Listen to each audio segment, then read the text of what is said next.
What is going on, everybody? Welcome back. Rebuilding the Carolina Panthers, heading into our fourth and final season here on YouTube. Again, guys, please do hit that like button. We are nearing the end here, but if the final episode of this series does get 1,000 likes, I will be doing a 2-season stream on my Twitch that will then get uploaded here on YouTube, but that is the plan.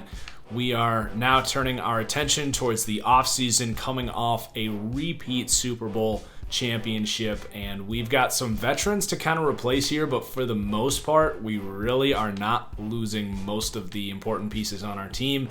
Right guard, kind of the one question mark with Greg Little here. He denied our contract offers, so he's going to hit the market. We'll see if we get him back, if we upgrade somewhere else. As you can see here, though, nobody really here that I think we need to re-sign. Now, TJ Green, maybe we do give him that 1 year, $750,000 contract, but he doesn't even want that. So I honestly think we let these guys go. Hunter Bryant has never really had his moment. We've had other tight ends step up. Daniel Thomas asking for way too much after getting some starting time on a good team. He's going to test the market. I would like to bring him back, maybe Shaheen, but really right now, nobody I am going to be resigning. So we're going to go ahead to stage one of free agency. I think we have about $27 million in cap space, so we've got some room to operate here. But definitely some pieces on this roster to fill out as well. So there you go, $27.9 million in cap space. J.J. Watt's going to hit the market. D-line, not really a need for us. Let's go position by position. We are going to need a backup quarterback. Dwayne Haskin, Gardner Minshew flaming out, Trubisky. So some guys just kind of moving on.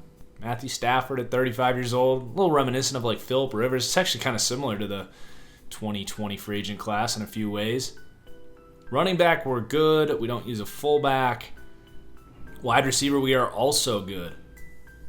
Though some interesting players definitely sitting there that have not stuck with their teams. Guys like Andy Isabella, Mecole Hardman, Paris Campbell. Definitely intriguing players. We don't really have room for them to start, but might be worth talking to those guys. Hayden Hurst not receiving any offers. We've seen him kind of slaughter us interdivision for those Falcons, but they weren't able to retain him. Now, he doesn't match really that blocking tight end, the second tight end that we look for. Thaddeus Moss, absolutely tempting. We do have Woods, who we drafted, who is a good blocker. But Moss has developed a little bit here, that 68 run block. He is kind of perfect for that fullback, H-back, number 2 tight end here. I would love to get him in here. I'm going to give him a 2-year contract. Definitely not for what he's asking for, but not a league minimum contract per se here. Let's see how he feels about just over $1 million here per year. He does not like it. All right, let's keep looking. Tackle, we're good. Guard, we definitely need a guard. Eric McCoy hits the market. That's definitely tempting. He's kind of the best offensive lineman available here. Mitchell Schwartz hits the market again. Could go with a Cody Ford at right tackle. At right guard.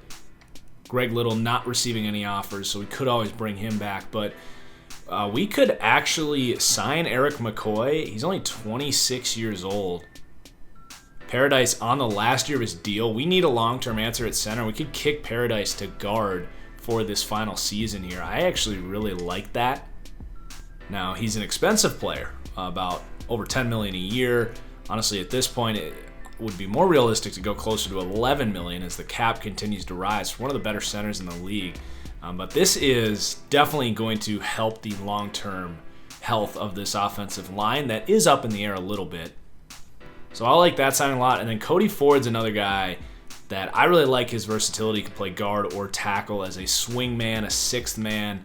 I'm going to give him a decent contract here. Nothing, crazy, but 2 years, $4.2 million to be our 6th offensive lineman. I think that could be worth it. We do need some defensive line depth. I'm going to kind of wait on this, I think. Try to find some value later on. Bringing Clelin Ferrell home might be a good answer. He didn't work out in Oakland / Vegas. Not a huge surprise there. That might be a good answer if he doesn't get any offers. We do also have a pretty big hole with Demario Davis leaving here. Davis can still play. I'm actually going to re-sign him. I like that move quite a bit. And then our slot corner position as well is going to be up in the air. Ugo Amadi. Now we do have Troy Pride Jr. who can play there. I think it might be best to just go with him. Chris Harris is still trying to play. Could certainly think about it. He helped us win a Super Bowl. And then lastly, free safety here. I think trying to get Earl Thomas back makes sense. He can still play. Helped us win a Super Bowl. I'm not ready to hand the keys over to Reggie Robinson. Now, to keep this thing realistic, I think he'd still demand a pretty nice contract here. He had an okay year for us. So we're going to go $6 million for Earl Thomas. And I'm going to keep the Thomas to Thomas sort of narrative going here. I'm going to extend him as well if I can. 2 years, a little over $2 million per. He doesn't love it. But that's going to be our first wave. We also need a punter. We'll deal with that later. Let's advance to the next stage. All right, we got our veterans back. We get the offensive linemen. That's an excellent start. That takes care of a lot of our biggest needs. So we're going to kick Paradise over to right guard at his old age. And that definitely gives us a pretty solid offensive line. So Moss and Thomas are remaining pretty stubborn here. Try increasing their offers just a little bit, see if it budges at all. Doesn't really look like it's going to make much of a difference. They might have to be preseason pickups. Now we do need a backup quarterback. Teddy Bridgewater did not work out in Dallas. That's certainly tempting, but I feel like he would probably get more than the $4 million of cap space that we have remaining. Could give Josh Rosen, Jake Fromm, PJ Walker another crack here. Let's try to bring PJ Walker back. We're familiar with him. $2.2 million for a backup. That's, God, he doesn't like that. Well, we're gonna leave that on the table, and then let's just talk to a punter. Pilardi's not getting any offers, so let's give him like a 3-year deal to just be a punter.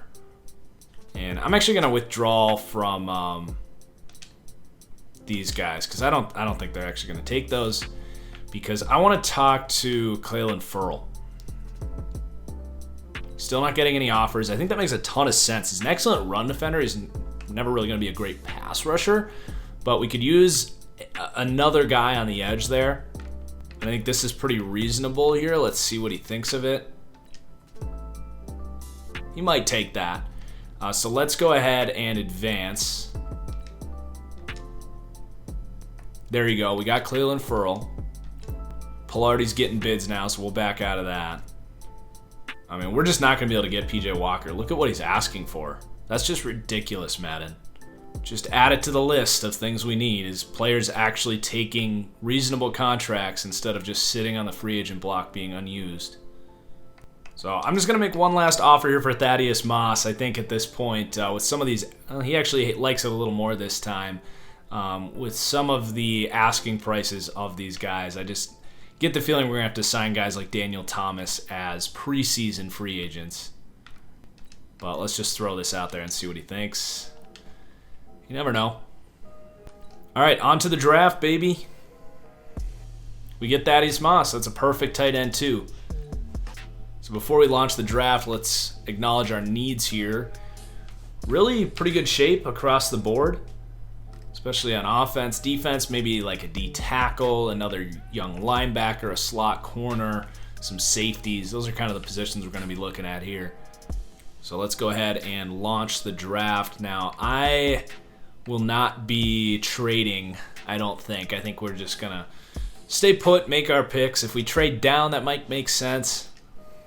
But we're getting to the point where I want a lot of good young contracts here, because we're going to have to pay Trevor Lawrence real soon, and that cap space, as we just saw, is becoming a little more tight. So we're going to go ahead and skip to our 32nd pick here.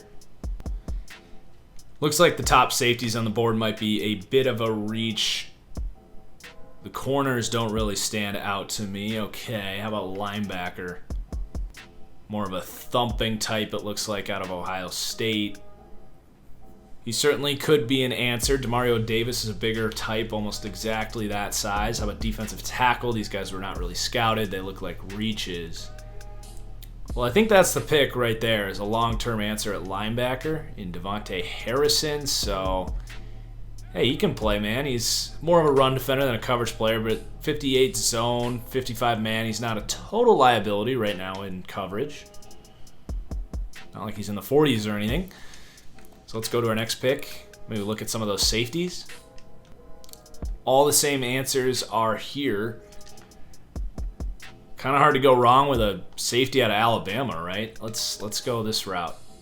Hidden Dev, 21 years old. He's kind of a versatile do-it-all safety. That's what we need. All right, on to the third round.